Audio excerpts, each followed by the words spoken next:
Hello, welcome everybody to the Philosophy of Power podcast, episode 3. I'm James Theodore Stillwell III, your host, and it is January 30th.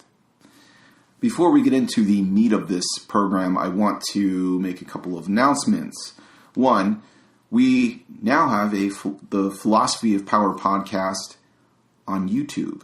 So please go subscribe to the YouTube channel for the Philosophy of Power podcast. As I already said, this is episode 3. It is Monday, January 30th, and it's about 10:11 at night, so it is a bit late. So in this episode, I'll be talking with Justin Effler. I hope I'm saying that correctly. Justin is a Christian that I met a couple years ago, or several years ago, on YouTube, and I've been a YouTube atheist for a long time.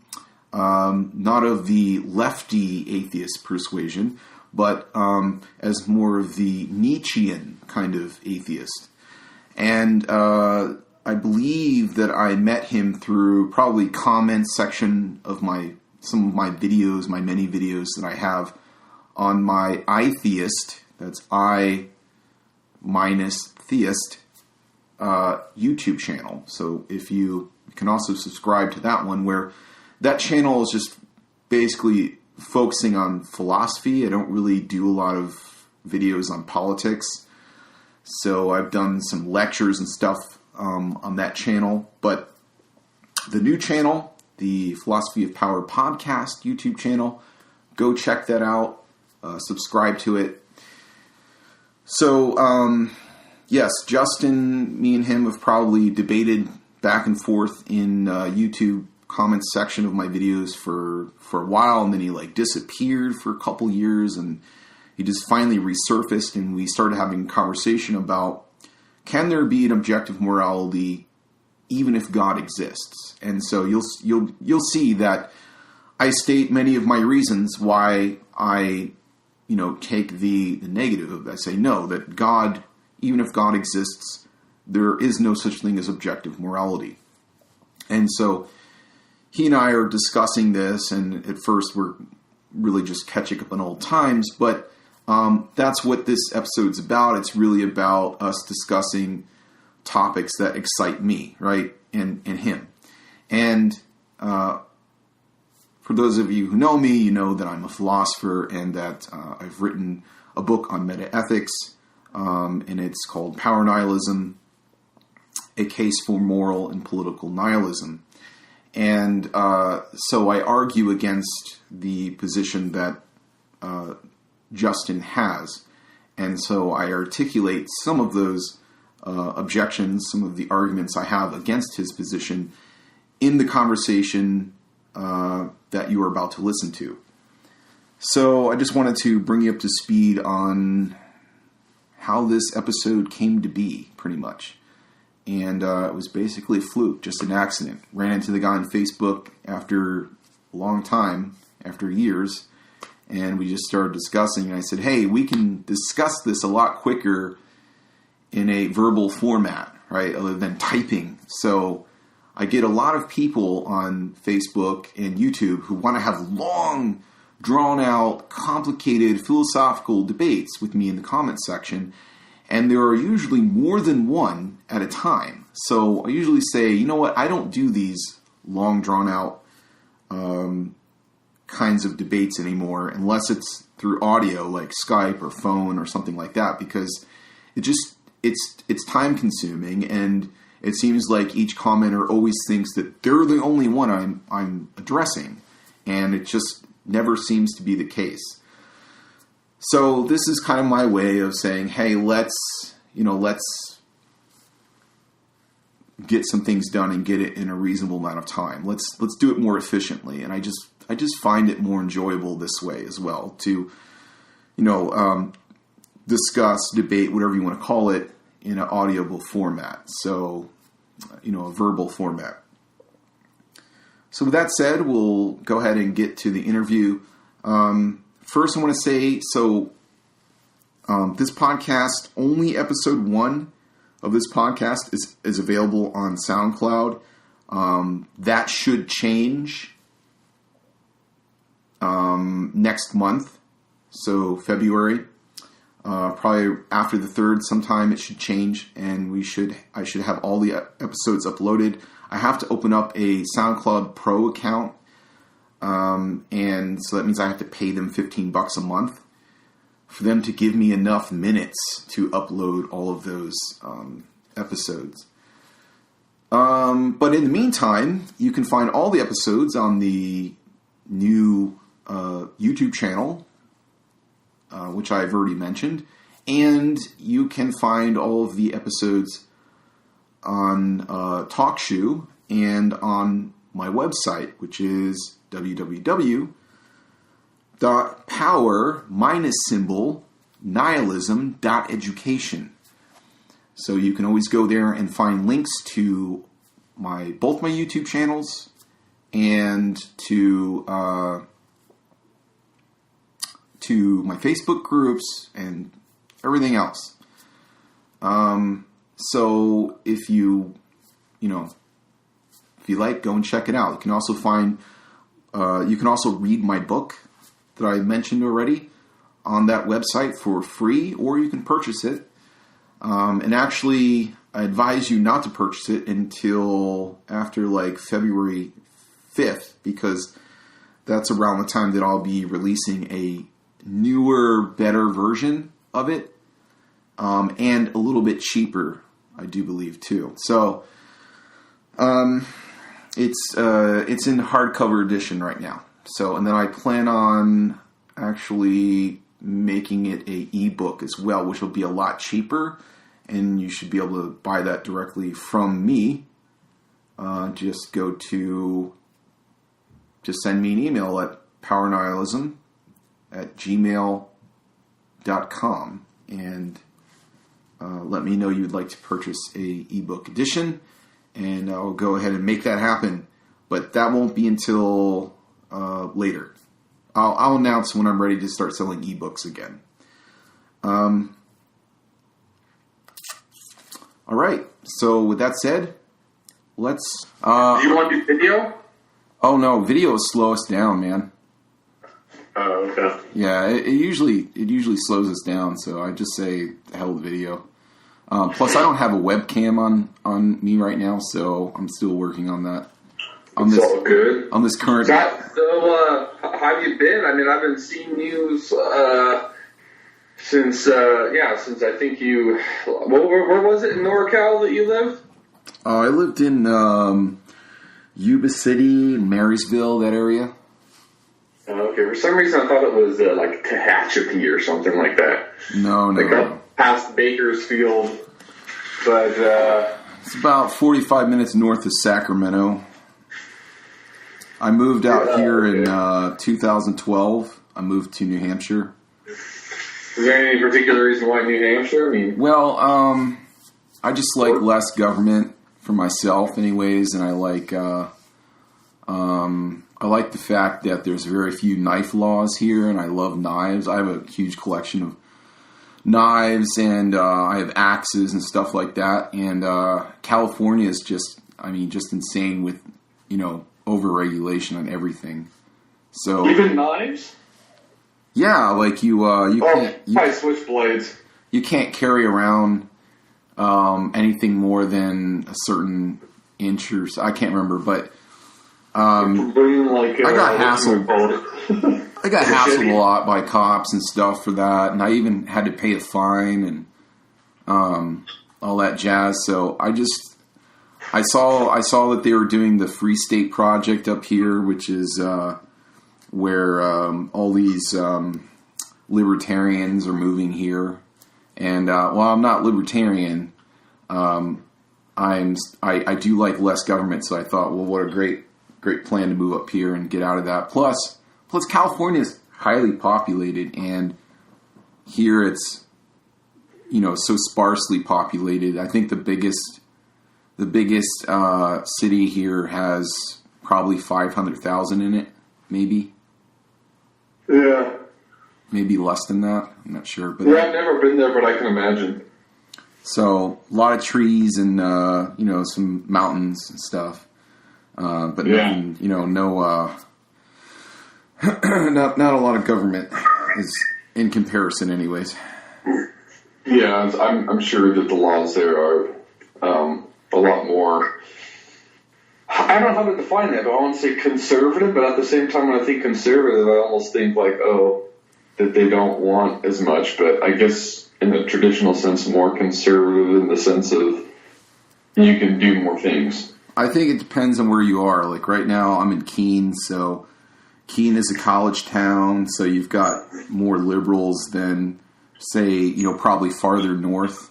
And also, Keene is nearby, like, I want to say Vermont or Mass, like those two. Anyways, it's not far away from other left-wing kind of states.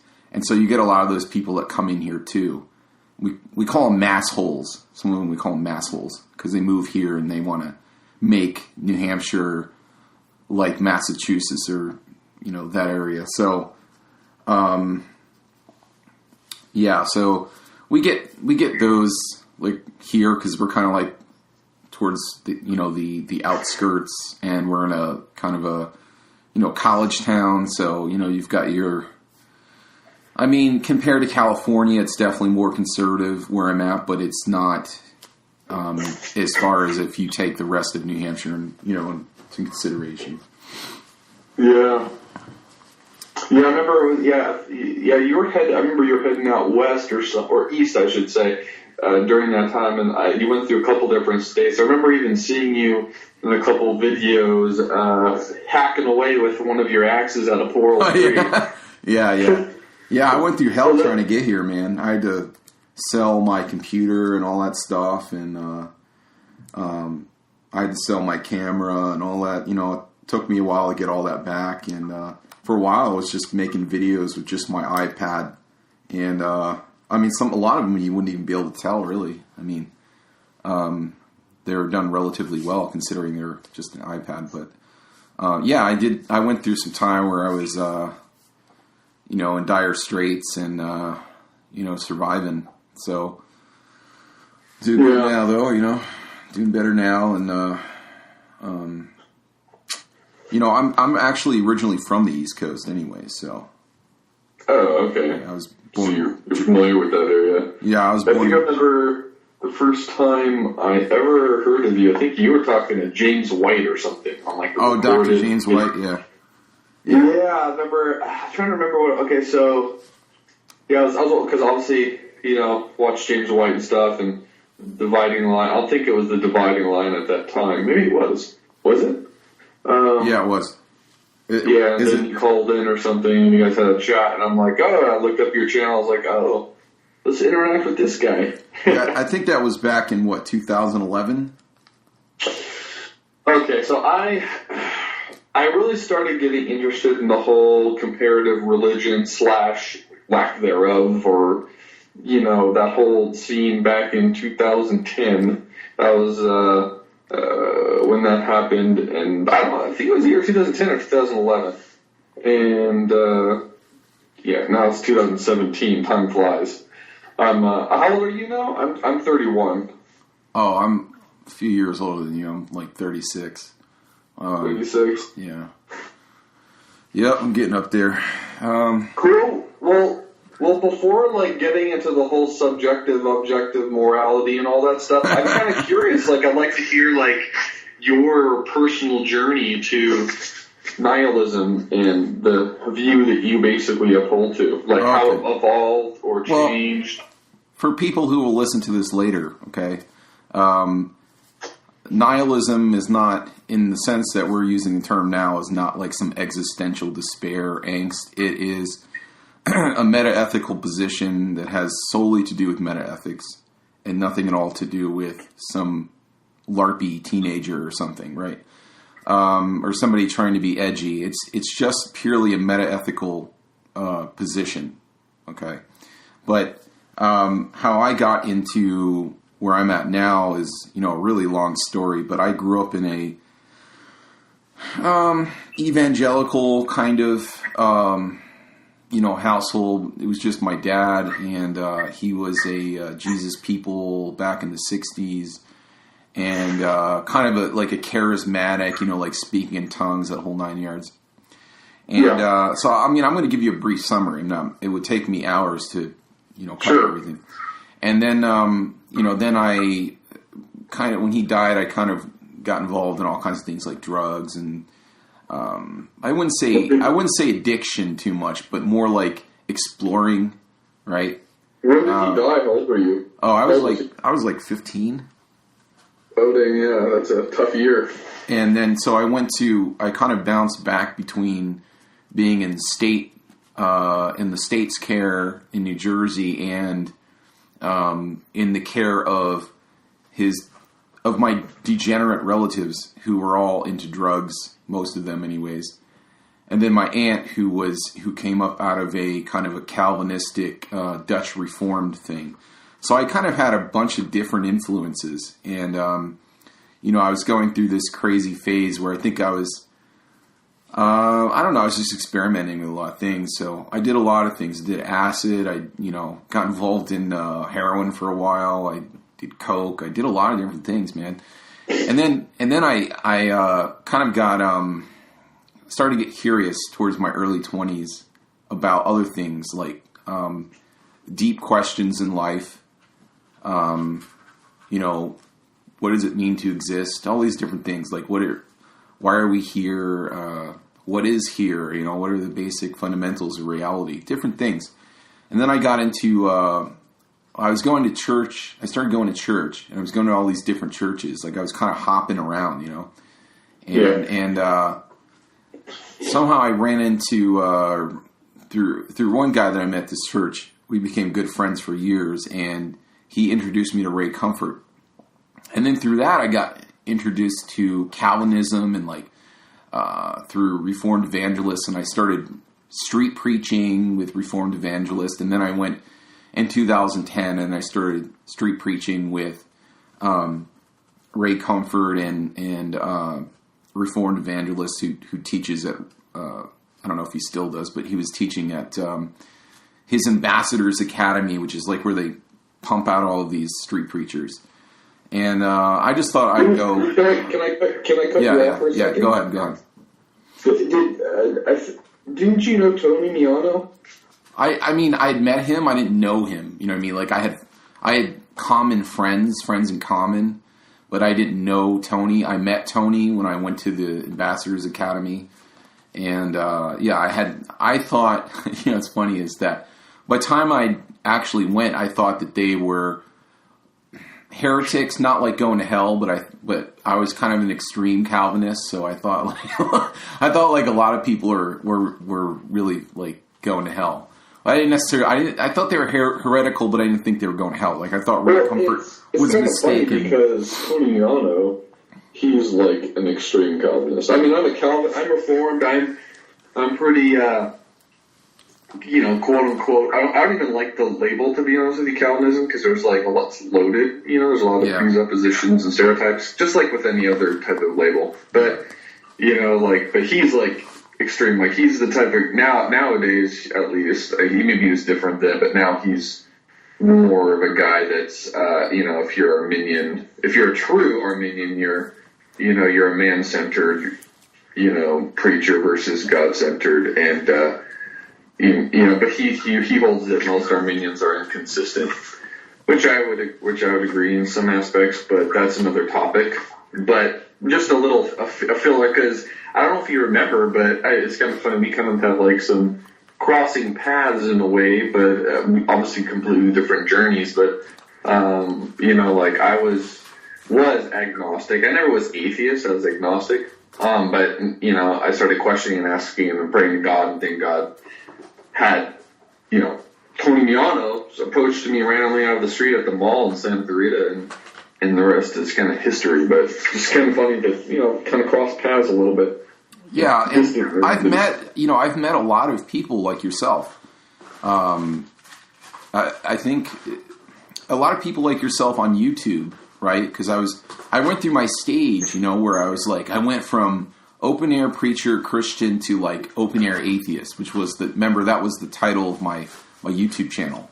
And, right. I changed it. I've changed it years ago, but I went through this stage where I was just trying to deconvert everybody. It was kind of like when you first become a Calvinist, you become like a rabid Calvinist, you know what I mean? And everybody's like, you know what I'm talking about. You got to know what I'm talking about. Like, it takes you a couple of years to kind of mellow out, It might take you less than that, but I kind of went through that stage, but with atheism, and then I just realized that, when I became, when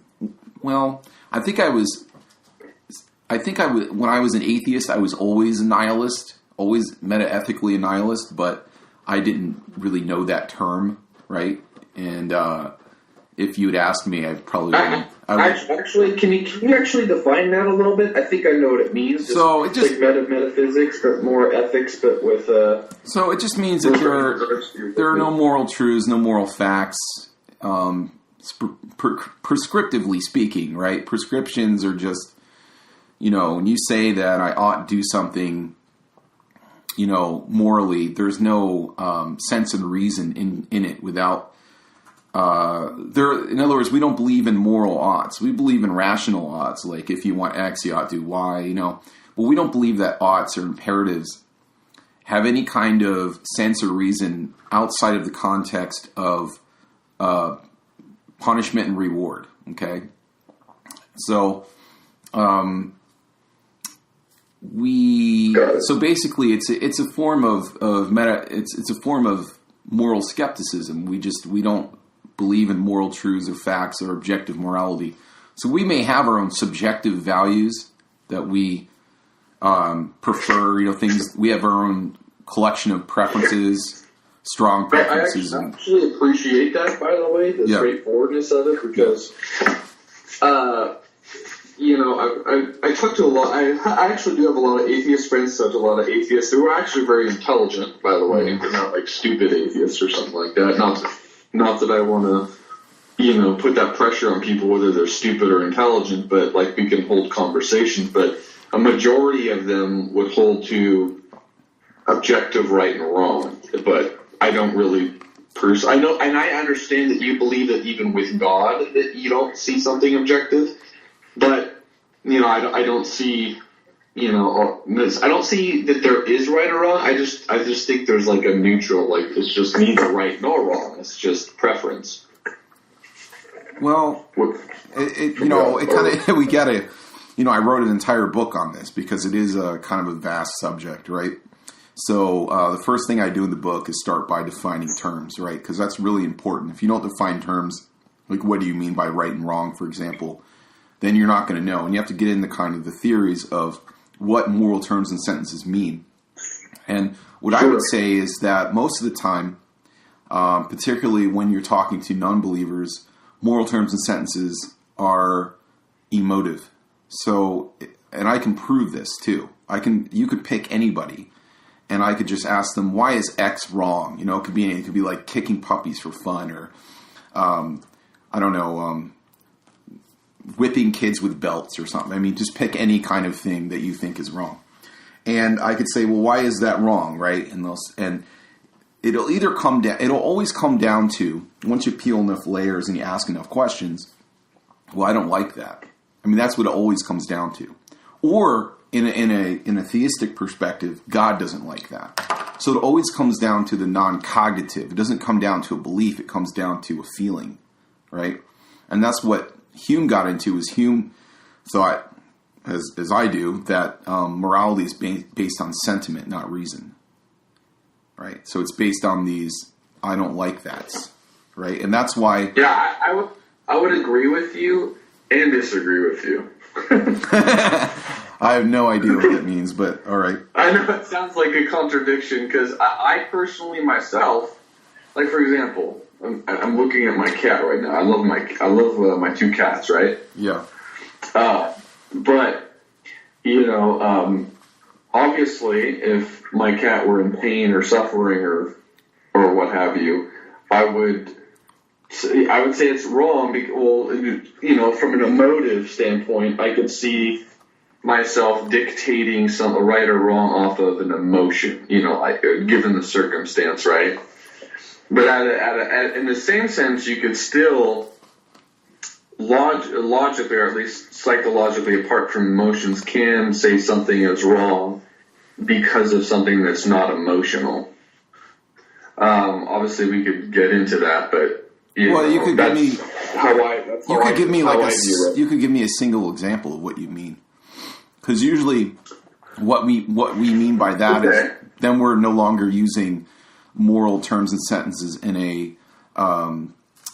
a moralistic way, right? Because we can say that you got the wrong answer in your math test, right?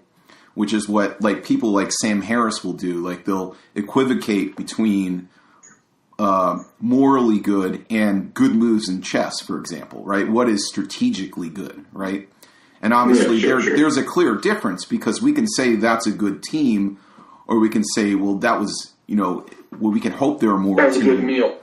Right, or that was a good meal. But that's more emotive. But we can say, well, that's a good team, meaning that they achieved their goal, right? Or that they played honorably, right? Which would be more of a moralistic thing, right? But I'm just saying, you see the distinction, right, between using moral terms morally and using them in a non-moral sense. Right. Like for example, I've actually refined it quite a bit, because I try to think through as to why certain things would be wrong or right, and this goes beyond just morals. It goes just why anything. But what I really started to. But once again, when I approach it, I don't approach this from. Or at least I don't try, and I fall short of it, obviously, at times, or many times, is that I try to challenge my beliefs with the standard of God, rather than, why is it wrong for God, or why is it wrong for me because of God, versus, I just don't like it. It doesn't make me feel good, right? We're appealing to the emotions, right? And the conclusions typically are, like I mentioned before, in our private message, the glory of God not honored, the holiness of God not reverenced, et cetera, et cetera, et cetera, those types of things. And I believe that is the biblical or theological, consistent and sound way to say something is right or wrong. Why is rape wrong? Rape's wrong because God have them with intrinsic value versus quote unquote blind natural Darwinian evolution. This just survival of the fittest, whatever survives might makes right type of thing, that as you progress with your circumstances or your environment, et cetera, et cetera. Obviously, you could get into that, but because I know you'll probably ask a million more questions as to regarding that, which is totally fine. I only need one. How does God use moral terms and sentences? So, example, if God says that murder is wrong, what does he mean by that? Yeah. I think before that, let's get into some basic terms, to agree upon definitions so we don't equivocate. Well, I'm trying to do that. That's what my question's about. So, okay. So when God says that X is wrong, what does he mean? What does wrong mean in that context? X is wrong. Obviously, I think there's a distinction that has to be made. Mm-hmm.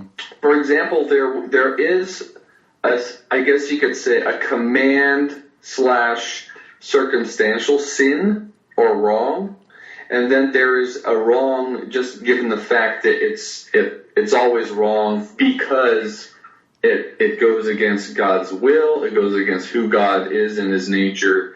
And since God is that standard. Now, before I get into any of that, I want to give an example. How God commanded Noah to make the ark, right? Yeah. So obviously, that's not something binding on everybody. That's not a command that's James, I want you to build the ark right now, right? Oh, you're not doing it, therefore you're in sin. This is a particular command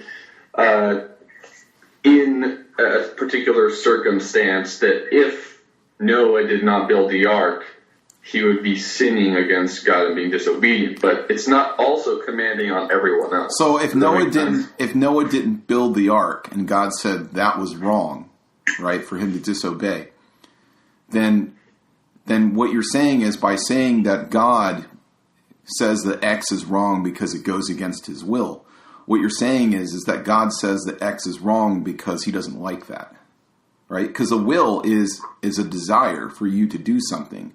So obviously if he's saying X, right, you ought to have done X, you didn't do X, therefore it's wrong. He's saying that X, the wrong, right, means that you're doing something I don't like, right? So we can judge whether that's an extreme dislike or whether it's just a preference or whatever. Or even the term like, you know what I mean? Because once again, we were talking about emotions earlier, and when we think about like, we tend to think of an emotion, right? And when we think of emotions, we think of chemicals in the body or whatever releasing that cause. Oh no, I'm not getting that far into it. I'm just saying, I'm not even getting that far. Like, it doesn't even matter like what level of like or dislike it is, right? I'm just saying that it's an emotion. It's referring to an emotion. What kind of emotion is really kind of doesn't really matter at this point. What I'm trying to establish is I'm trying to get you to see that these are used. These terms, the reference to these terms, are non-cognitive, not like, for example, there is a glass on my table right now. Okay, that has an objective referent. It is quantitative, right? But the term wrong in the context we've been using them has nothing to do with that kind of thing. It's not referential to in the world properties. It's just talking about, it's an expressing an emotion. It's not wrong. Isn't describing a feature of existence. It's just expressing an emotion about existence. Does that make sense? Kind of.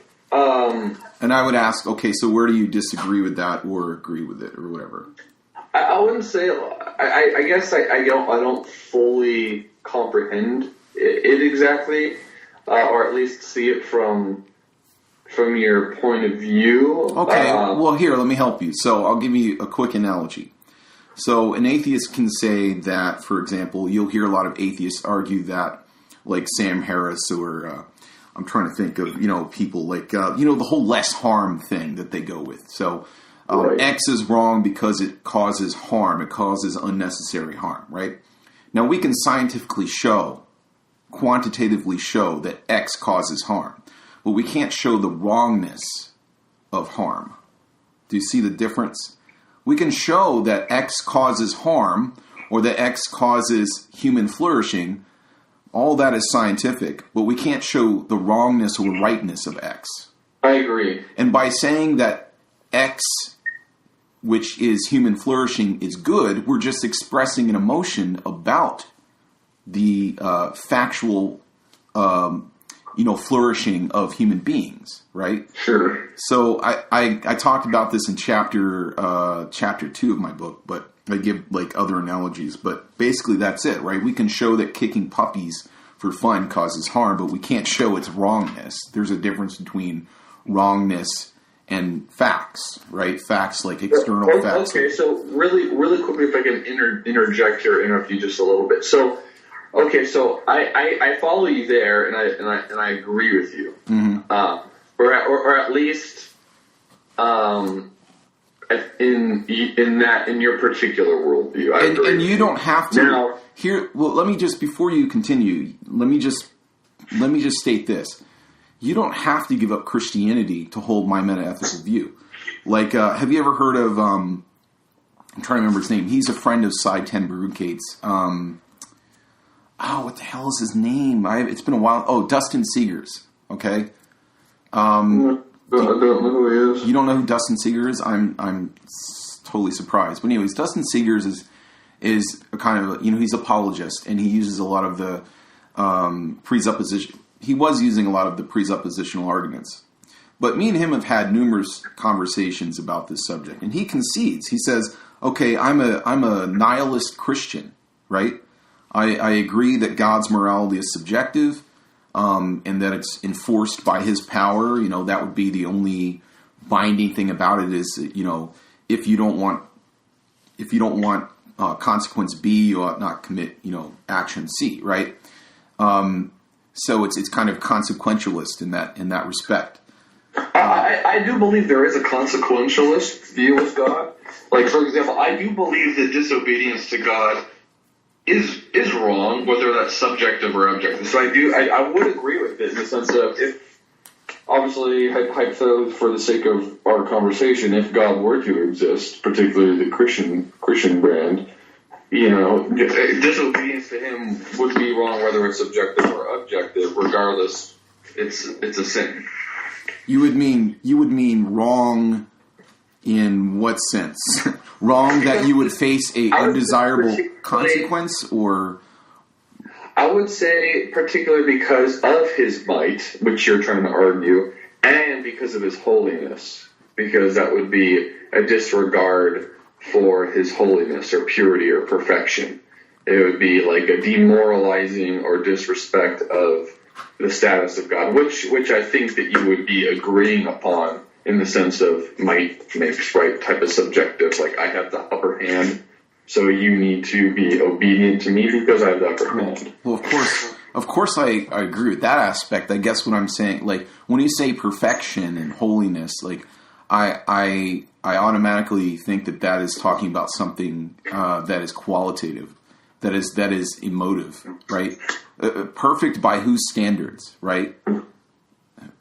Like God is perfect. If we say God is perfect, that's, to me, it sounds really circular. Like you're just saying God is God, right? It doesn't really give us any information. Well, I do believe in a sense that it is circular.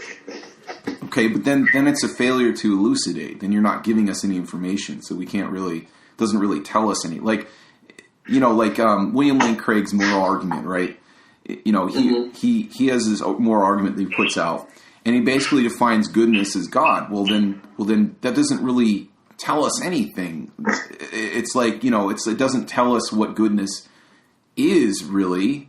It's like saying, again, it's circular. It's just saying God is God. It's not really. No, I understand. It's not telling us why something is good. I don't know. Yeah, I definitely could see how you could say it is circular, but we're not really arguing. Well, I guess we are arguing, but not really in that syllogistic formula. Because typically, obviously, if you're arguing a syllogistic formula and you're trying to prove a point, circular logic is not something you want to do, right? Right. Well, then I could just say, the Bible's wrong because it's wrong, right? That doesn't get us anywhere, does it? You know what I mean? Sure. So if I guess I would say why God is good. Well, first of all, I would admit full-heartedly, and this is what I've been really challenging myself with over the last couple of years, is when people such as ourselves, or especially Christians, when we say God is good, we think of, God's good because he did X for me, right?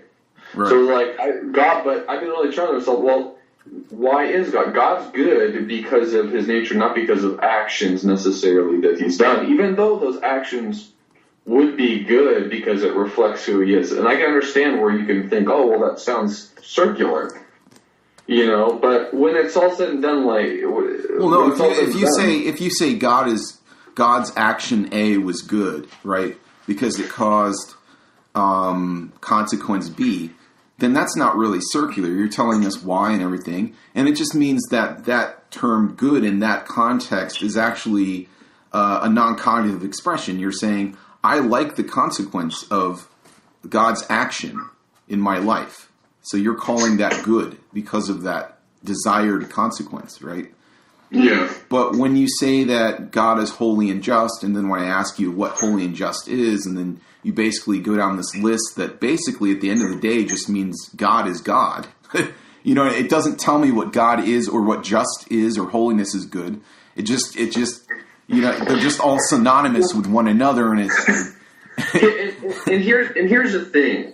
I will admit that, like, for example, A.W. Tozer. I'm sure you're familiar with A.W. Tozer, the Reformed theologian. You know, a lot of times people like to break down God in his divine simplicity. Now, divine simplicity is just God is his attributes, right? Right. Mm-hmm. God is omnipotent. He's all-knowing. He's just. He's timeless. He's endless. He's eternal. He's faithful. He's loving. He's wrathful, et cetera, et cetera. You know, the list goes down. But basically, I take the mystic approach, but I also believe it's a biblical approach, which is obviously how I want to appeal to things from as a Christian to the Bible. But is that God?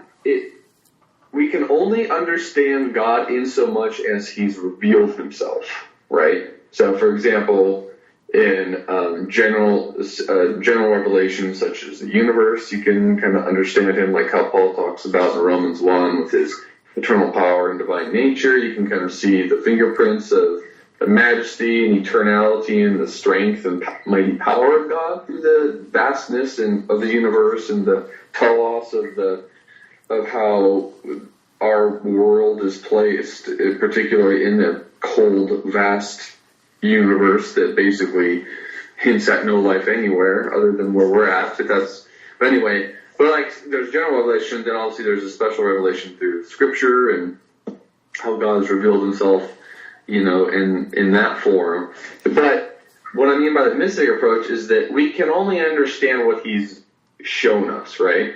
So I cannot because obviously we're materialistic beings in the sense that we're physical, you know, we're in a physical universe, right? And so when we think of things, we relate them to things that we experience and know, because that's all we can know, right?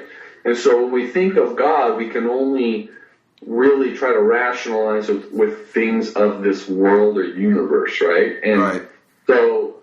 So when we think of God, I think God is mysterious. And I know that's like a laughable term for me. It's like God works in mysterious ways, ha ha ha. But this conversation wasn't to prove the existence of God or something like, you know, like I've even said, for the sake of argument, I would just grant, you know, that God exists just so we could get on with the meta-ethical portions and all that stuff, right?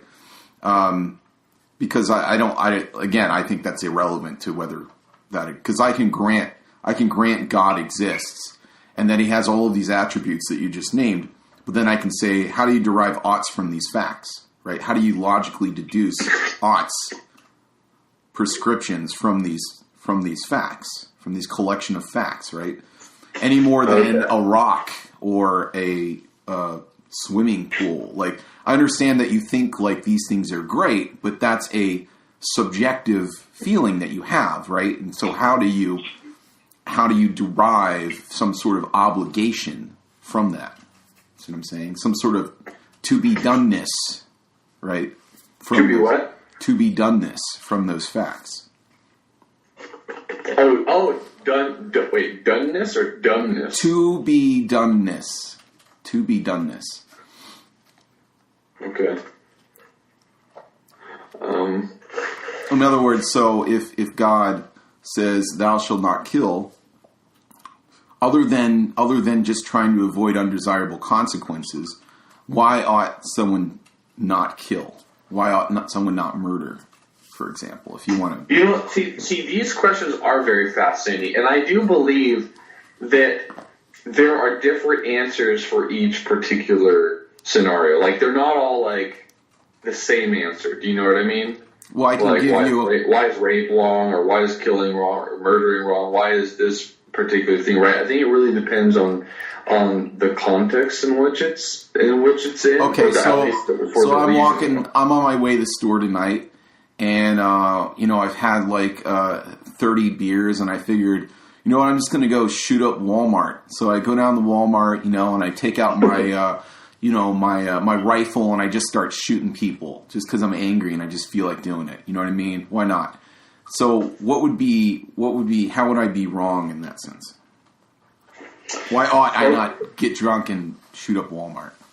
Not that I would ever do something like that. But. Well, one would be to your point of disobedience to God, which is I command therefore, which is I think what you're trying to argue in the first place. Just commandments, just because I command it, it's wrong.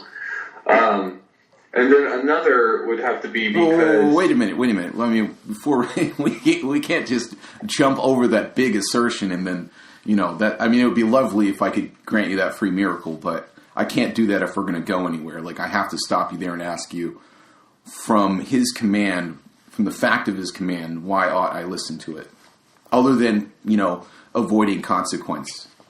Of him, turning me into something I don't like, or sticking me in a furnace forever or something.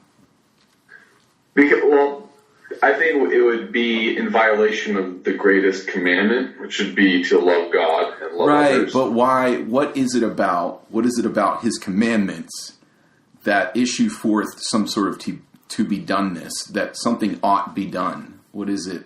What makes it wrong to transgress his commandments? This is what we're trying to get at. I think because once again, God, as the scripture sees, is the author of life, and God is the one. Okay, but how do you get from that? How do you get from that fact to you? Therefore, you ought not do X. I'm trying to understand. How do you get from this fact that God created everything? Right? He's the author of all things. How do you get from that fact to therefore you ought not do that? It seems like you're smuggling in some sort of human concept of ownership, but that's just a human concept or a concept created by minds. Concept. It's a subjective thing. It's something that we've created. Let's get into those terms really quick. So let me define subjective and objective, and then we can agree or disagree on it, just so we can kind of go from there. Okay. So subjective. From how I've studied it and understand it, would be it pertains to the individual or circumstance, opinion, or preference. That would be subjective, right? Well, I would say it would be different between person to person. I would say that a morality is objective if it is independent. If something is wrong, if an action is wrong. However we want to define that, that something ought not be done independent of one's wishes, wants, feelings, or desires, right? So it's mind independent, right? Okay, so let's take that. So would the law be, let's just say, state law, right? Would that be an objective law for the people of the state, or is it just...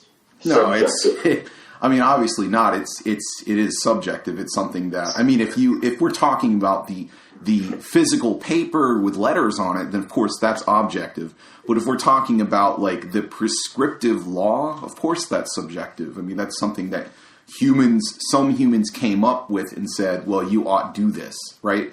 Because if that's objective, then fine, then you ought give me all of your money right now. You should just send it to me in PayPal.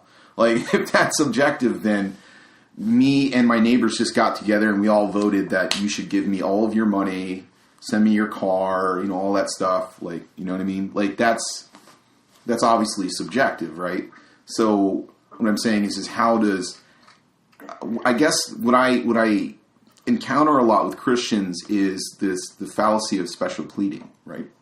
And they fail to see that the same as it applies to me would also apply to God. And if it doesn't, then you need to show how is he different sufficiently that it creates this to be doneness, right? Well, and this is my answer.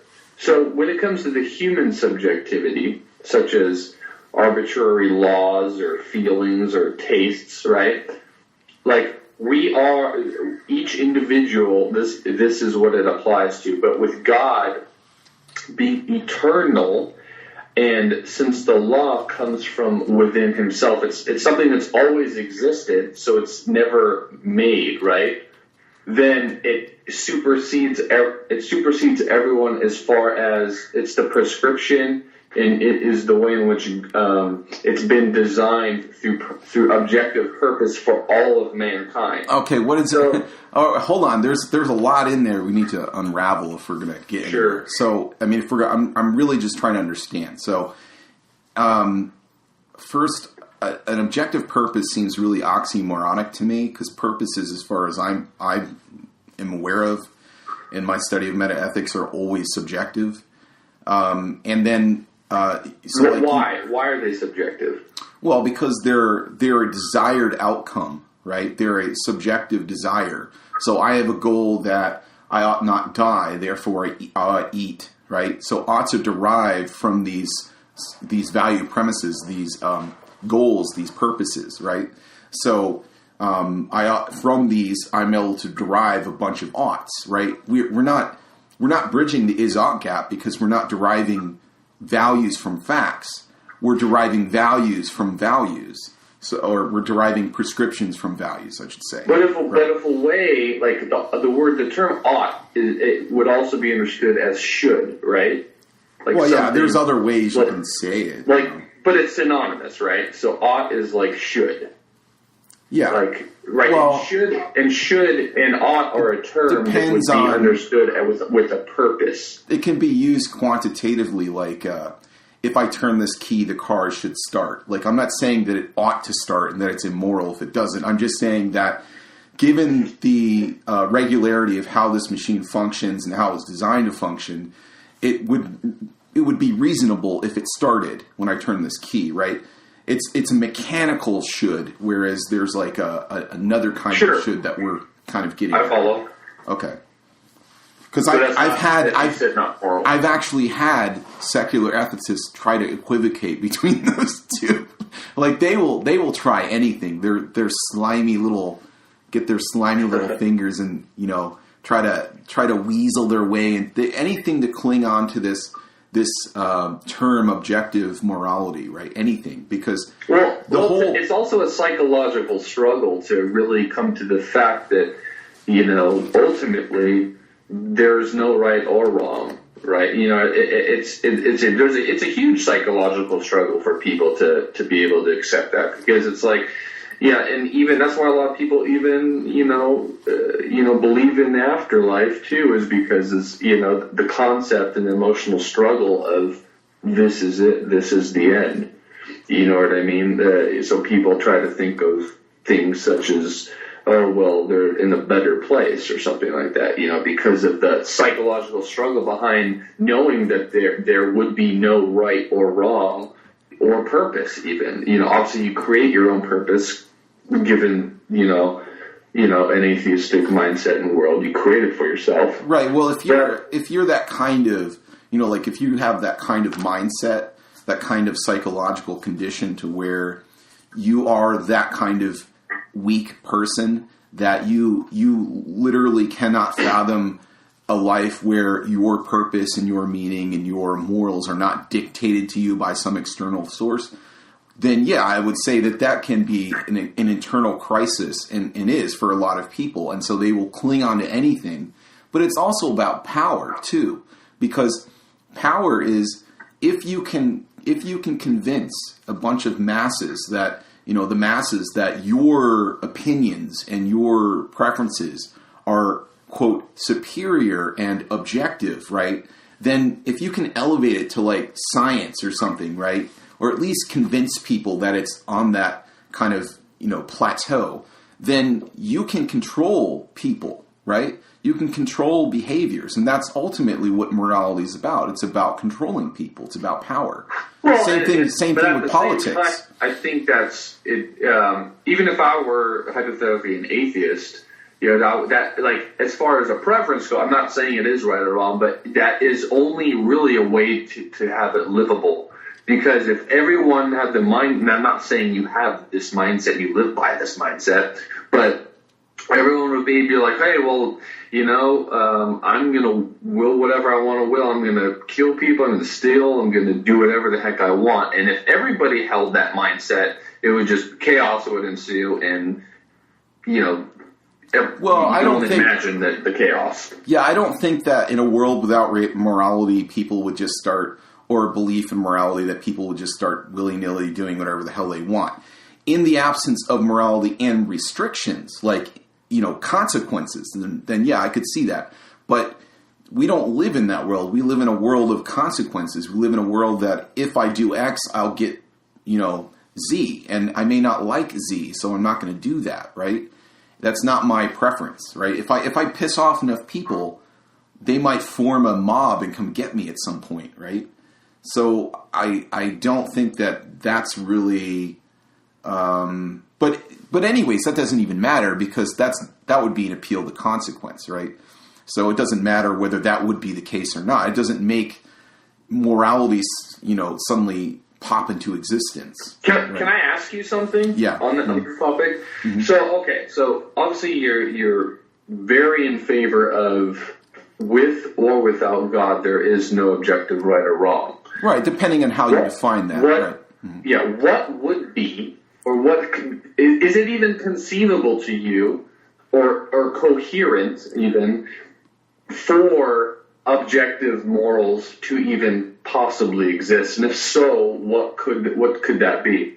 Well, I'm not, in the way that I normally employ that term, I would say no. But if we had something if we're going to call some sort of universal morality, where God creates everyone with a purpose, right? Now, no one's bound to that purpose. For example, I can create a knife to gut rabbits, and someone else could take that knife and go, well, I'm going to use it to cut carrots, right? Yeah. No purpose is binding, so it wouldn't be objective in that sense, but it would be universal in the sense that... It would be objective for a tool. In the sense that, knives are designed to cut, and since in a godless universe, we're not designed, we're just evolved, right? There's no purpose other than what you assign to yourself, right? So, but in a God universe, you would have a purpose. You wouldn't be bound to that purpose, but it would still be there nevertheless, right? It would still be something that you were designed to do, right? Right. And so let's say that you were designed in such a way that if you didn't fulfill that purpose, that you wouldn't be happy, right? But I'm not sure that that even does it, if that kind of worldview does it, because to me it still looks like you're still operating, at least to some extent, off of hypothetical imperatives. So if I want to be happy, I ought to fulfill God's purpose. I ought not do X and do Y, right? Because I want to be happy and I want to be fulfilled in life. How do you view the Bible in terms of that? That's very similar concepts that you're just talking about, but God, I know you don't believe in God in the Bible, but I know you have a basic or a pretty good understanding, at least, of the God of the Old and New Testament, right? So, how do you view God's attitude and his perspective? Does he look at it as from an objective standpoint? Like there is an ultimate wrong and rights to be done? Or do you think it's just purely might makes right? Okay, so you're saying from my perspective, if God were to exist, of course, I think it's just might is right. It's just, that's just, it's power. It's power is right. And, I'll define power. That's actually, if you ever read my book one of these days, and the people that might, listen to this later, my philosophy is actually, it's called power-nihilism. That's what I call it. And it's summed up into, I've summed it up into a couple different phrases. Hold on, I'm kind of stalling myself because I'm pulling it up here because I don't have it memorized verbatim, but I will pull it up here real quick. So shame on you for not memorizing it. So I know, really. Well, I might say it. I'll be able to say it, but I won't be able to say it exactly how I have it. I've already penned it, so I want to say it. Hold on. Okay, so Objective morality is illusion. Existence is a war of competing powers. The free man is a warrior skeptic. Power is right in a descriptive sense, right? Because if it were in a prescriptive sense, that would be an is-ought fallacy. Life is will to power. So power can be defined, and I think it's very important to define power because people use that term in a lot of different ways. So how I would be employing that term is, so it is brute force, it is physical strength, it denotes ability, right? So example, if I don't have use of my arms and my legs, if I'm, like that scientist guy, what's his name? Is it Stephen something? Stephen Hawking? Yeah. So if I'm like him and I can't move, right, then I don't have the power, the ability to get my coffee, right? I can't institute my is to be, my ought, my prescription, right? The ability to fit into one's environment is another kind of power. We were just talking about another one, which is a kind of manipulation, where you can convince people that your morality, your imperatives, your prescriptions are somehow binding, and that person is bound to follow those edicts. We could talk about. Hey, can I ask you something really quick? This type of mindset and philosophy, would you say it's kind of similarly derived from Nietzsche's like survival of the fittest type of thing, like an evolution? Is that how you kind of view it? Is it derived not necessarily a premise, but kind of a premise? I wouldn't say that Nietzsche believed in. I'm not sure what you mean by survival. I'm not sure that Nietzsche had that. Well, that sounds more red-beardy. I guess. But survival. When I mean survival of the fittest, I mean obviously you have to have power to survive and your genes to move on, right? So obviously the weaker species dies out, and the stronger species moves on, and that is a basic understanding, at least from what I know of the Darwinian naturalism, at least, is right. But the stronger the gene, the stronger the. Except that I want to. A lot of people can be very naive with that principle, because strong is kind of misleading, because, for example, there are microscopic organisms battling inside you right now, and one day one of them probably will kill you if cancer or something else does. Right. So something much, much weaker than you can be superior in the sense that its power is its size, is its lack of size, right? It depends on what the environment is to whether a certain characteristic is a powerful, whether it is power or whether it's a hindrance. I don't mean it in a, I guess you could say, quantitative sense, like in the physical sense of like they're bigger, therefore they're better. Well, I just mean that they're able to, overcome the other quote unquote victim, or like lesser, stronger. In general, yes, the powerful generally do work out pretty well, right? In general, like the physically stronger people in general do, like in nature, do tend to work out pretty well and better than the weaker ones. But again, it really depends on the context, because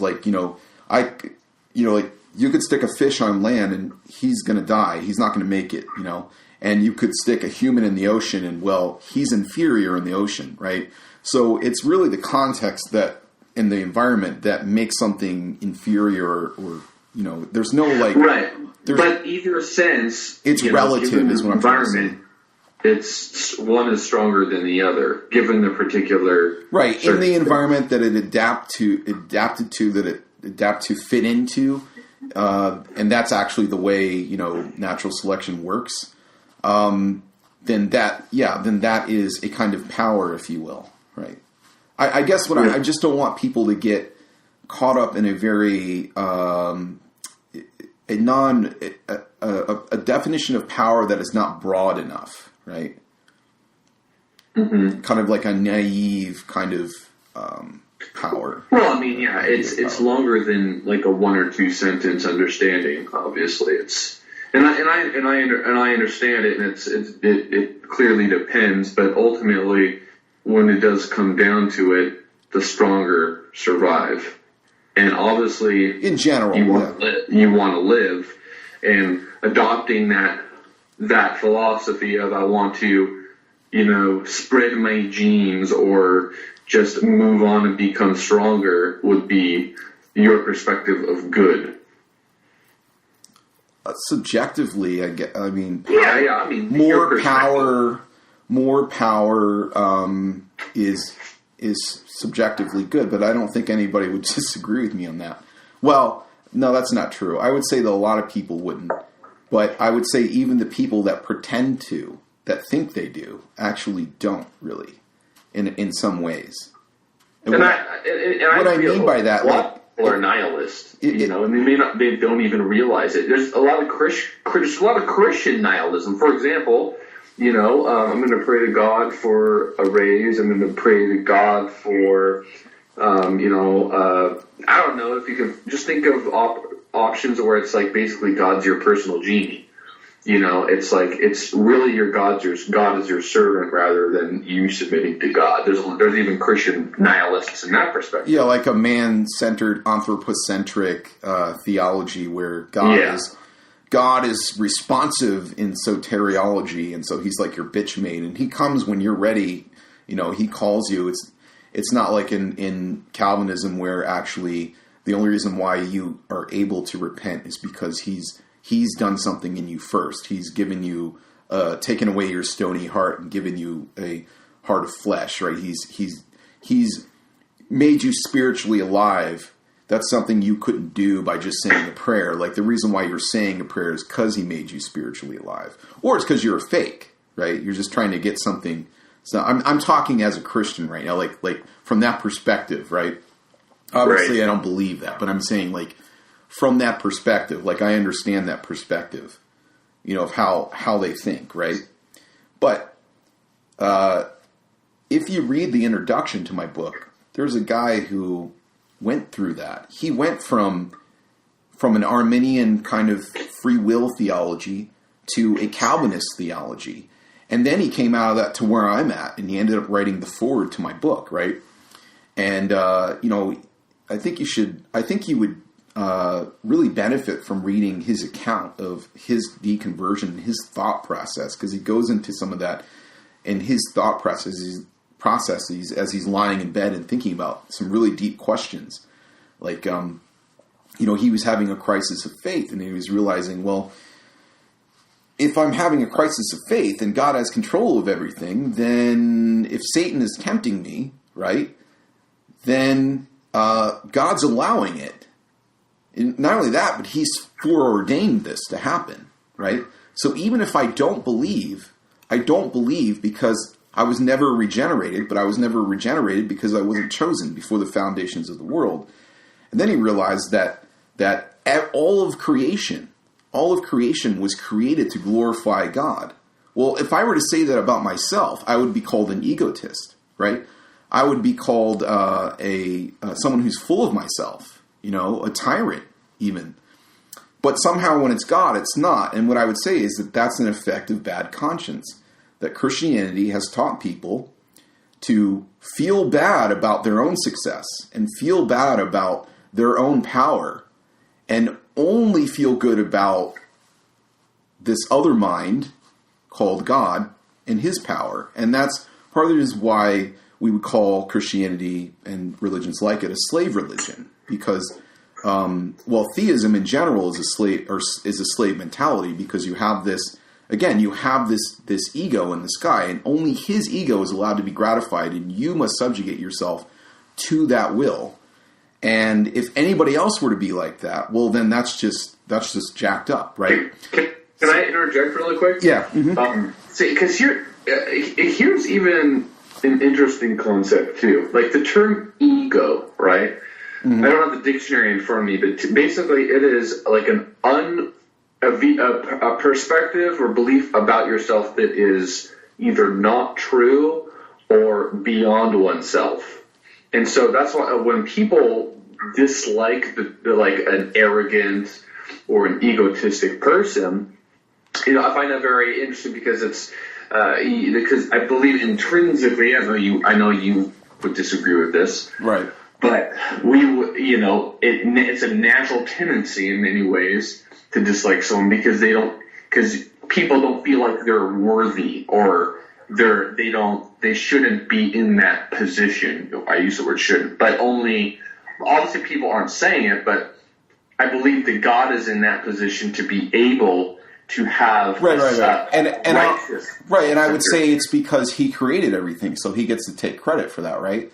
So I wouldn't just say it's because I think I would acknowledge yes. I would say yes, but I think obviously it goes a lot deeper than just he created it. I think it's just a reflection of just who he is in this character. And obviously you can go into all the definitions and attributes of God and explain it in that form by divine simplicity. But there's, that would be one way to say, oh, well, he created everything. He made everything the way it should be. So everything that should reflect, such as praise and glory, should be reflected back on him. Okay, and then I would say that, so say he were to exist and all that, and he could take credit for that, right? I'm not saying he should take credit to anyone, because I don't believe that you can say that from the fact, right, logically speaking. I'm saying from a human perspective, yeah, he can take credit for that. But logically speaking, it doesn't make any sense to say, he ought to take credit from the fact that he created everything. Like, to me, that transgresses the fact-value distinction. But I will say... Not? I'm sorry? Why don't you think that he should take the glory? No, I'm not saying that I think he shouldn't. I'm saying that he can't logically say that... Nobody can logically say from the fact that he's created everything, he ought to take credit for it, right? Because that's... unless you're assuming some sort of value premise, right? What, with the term credit? Well, every ought is conditioned by an if clause, okay? Every ought that has any kind of sense and reason is conditioned by an if clause. So if I want X, I ought to do Y. So you can't get from a fact, right? Not an if, but a fact that it is the case that God has done X to therefore he ought do Y. That doesn't follow logically. You can say it is the case that God values X, therefore he ought do Y, or it is God's goal to do X, Y, and Z, therefore he ought do Y, but it doesn't make any sense to say God has done X, therefore he ought do Y, right? It just doesn't logically follow. That's all that I'm saying. But from a human perspective, and the way we normally use language, yeah, that makes sense, right? In that sense, the way we use language, like, not in a debate setting, but just talking back and forth. Yeah, I would say that I probably have said that before, like, about other people. Well, you've done X, you've made that achievement. You should, be proud of yourself, or you should get credit for that, right?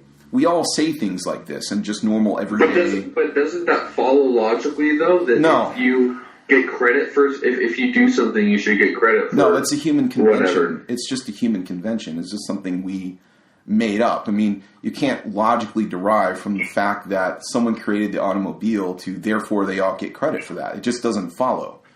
It's like saying John works at a pet shop. John kicks puppies in the back for fun. So when does someone get credit for something? Huh? When does someone get credit for something? Are you saying that's subjective. That's just totally subjective, right? That's just subjective. That just depends on who you ask, right? Some people may have different standards of accreditation, right? So that's a very normal and almost universal one that most people, I would say, tend to go to, and that's because it works for us in society, right? That's like if we didn't extrapolate from the fact that you worked a certain amount of hours to therefore you all get paid, well, then the worker and employer relationship wouldn't work out. We wouldn't have an economy, right? We do all these things for practical reasons because it works for us. if we didn't come up with legal lies, right? That's what legality is. It's just something we made up. It's a convention. If we didn't make up these lies and act as though they exist and as though they're binding, then we wouldn't have a society, right? So we do all these things for practical reasons, and that's why I say morality and language generally and politics is not about truth. It's about power. That's what it's about. It's about practicality. It's about survival. So like, let's just say that the Nazis gained power, right? Yeah. And, have you heard of that TV show, The Man in the High Castle or whatever? I might have heard of it. I've never seen. I don't even have a TV. I haven't watched. Yeah, it's basically it's on Amazon Prime. It's a new TV show that was released. It's a hypothetical series based off of like what would have happened if the Nazis won. Right. But like, and I just bring that up. It's kind of, the show has nothing to do with what we're talking about, but it's just in the sense of, like if they won the war and basically, exterminated all the Jews or anyone that basically was not, Nazi blonde or German in descent or whatever, you know what I mean? If given enough time, you can condition the culture to believe that, killing Jews was right. You know what I mean? Like, that's basically, power decides history, right? And power decides. Right. So, but what I'm saying with God is that, how do I explain this without like causing confusion? Or because we were talking about what prescriptive. So prescription is in a sense objective, right? Because it's binding on others regardless of their beliefs. Obviously, it's subjective to the lawmaker, right? In the sense of the lawmaker prescribed this law to be binding on everyone, right? So you would say that it's subjective based off of the lawmaker, right? Because he made it up, right? But I'd also say it's subjective based on those who are supposedly supposed to follow it. Because with that prescription, the person can say that the person's reasons for following it would not be, they would be contingent upon the if clause. Well, if I don't want to go to jail, then I ought not break this law, right? It's always based on what the individual wants, right? What his subjective sentiments are, what his goals are. He desires to be free, therefore he won't break that law. Or if he can get away with it, he might do it, right? So, like, for example, with the theistic perspective or Christian perspective, for example, you don't rape because there is an intrinsic value to the person that reflects the image of God. So, wait. What do you mean by intrinsic value? Because I know that some secular ethicists will say that, for example, and I've dealt with this in my book, but they will say, when they say intrinsic value, let's say that something is worth valuing regardless of whether there's anyone there to value it. And whether anyone sees it as a value or not, it's still a value. Is that what you mean by intrinsic value? Yeah. Then I would say that's a myth. It doesn't exist. Well, I understand you believe that because of your perspective. But right, but I would say, what would be your argument for that? Like, I can grant you free miracles. I could just grant you that. Once again, value. What's your understanding of the term value? Value just for me, anyways, as far as I can tell, is that value just means that it's something that minds do. So it's something that minds are doing, right? So when I say that X is a value, I'm just saying that I prefer X, or I extremely have an affinity towards X. It's something about me, not really about X. You see what I'm saying?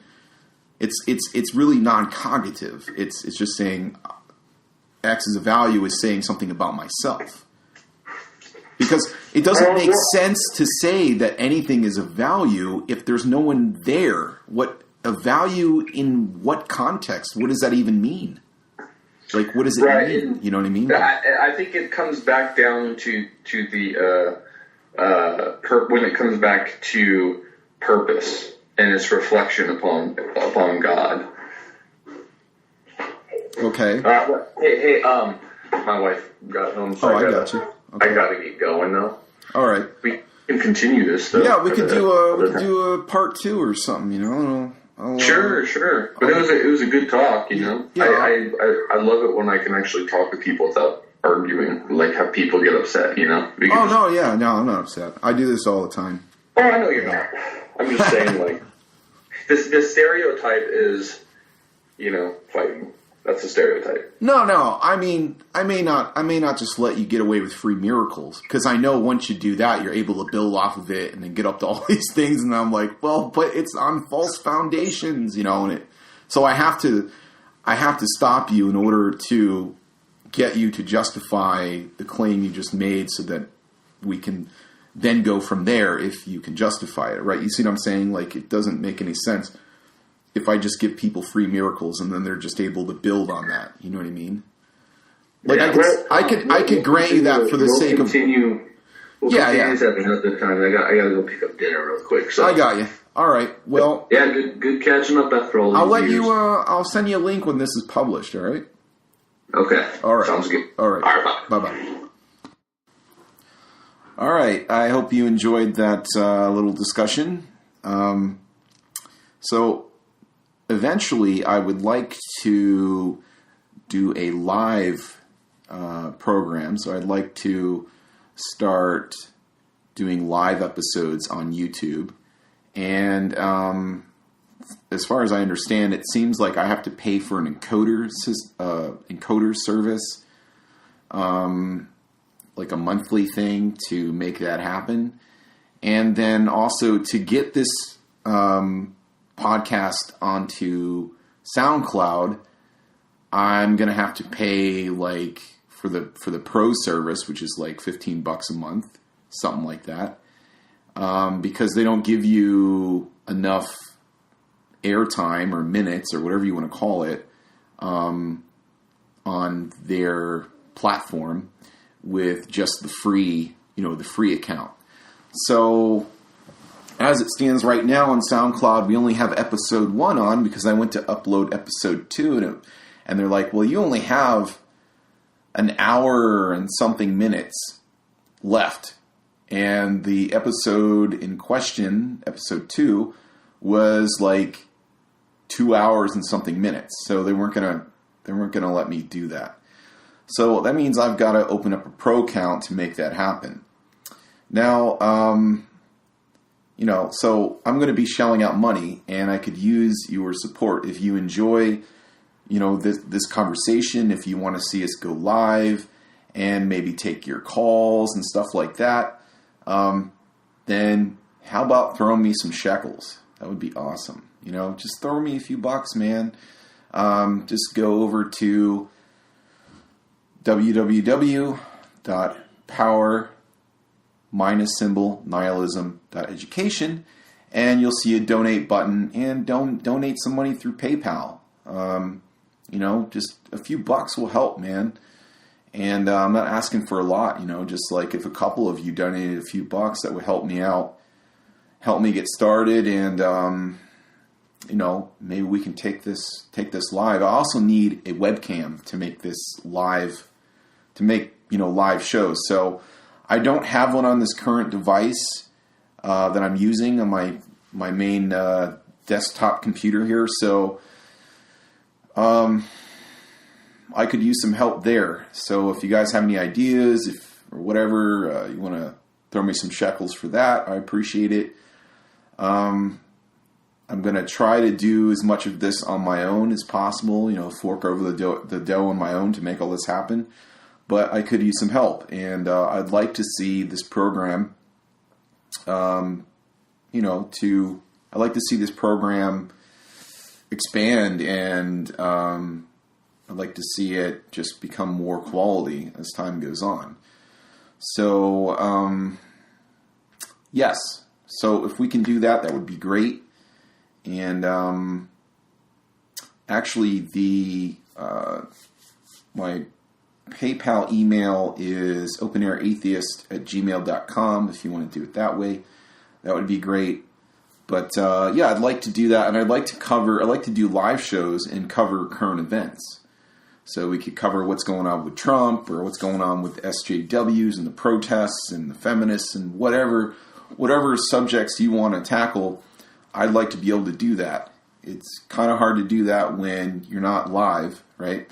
So that would be something that I'd like to do in the future. So, with that said, after begging for shekels, I think we're done here. I don't know when the next episode will be, but just, stay posted on my website, and also feel free to contact me on Facebook. Many of you are friends with me on Facebook already. Yeah, so be sure if you're watching this on YouTube later to, like, rate, comment, subscribe, share on all your favorite social networking sites. YouTube, Twitter, Facebook, all that. And, also, before I go here, I just wanted to bring up the fact that this podcast could use like an intro song or something, maybe like 15, 30 seconds long would be nice. Probably 30 seconds would be optimal. So if any of you guys like the show and you like what I'm doing here and you have some musical abilities, please feel free to go ahead and send me an MP3 of something that you've come up with that you think would be, a good intro kind of theme song to this podcast. Just send it to power-nihilism@gmail.com. And I'll give it a listen and I'll get back to you and let you know whether I think it's suitable. All right. Later. If you have enjoyed this video, please like, subscribe, and share on your favorite social networking site. Also, please head on over to www.power-nihilism.education. Follow and subscribe via Google Plus or Gmail so that you can receive notifications concerning future essays and other content.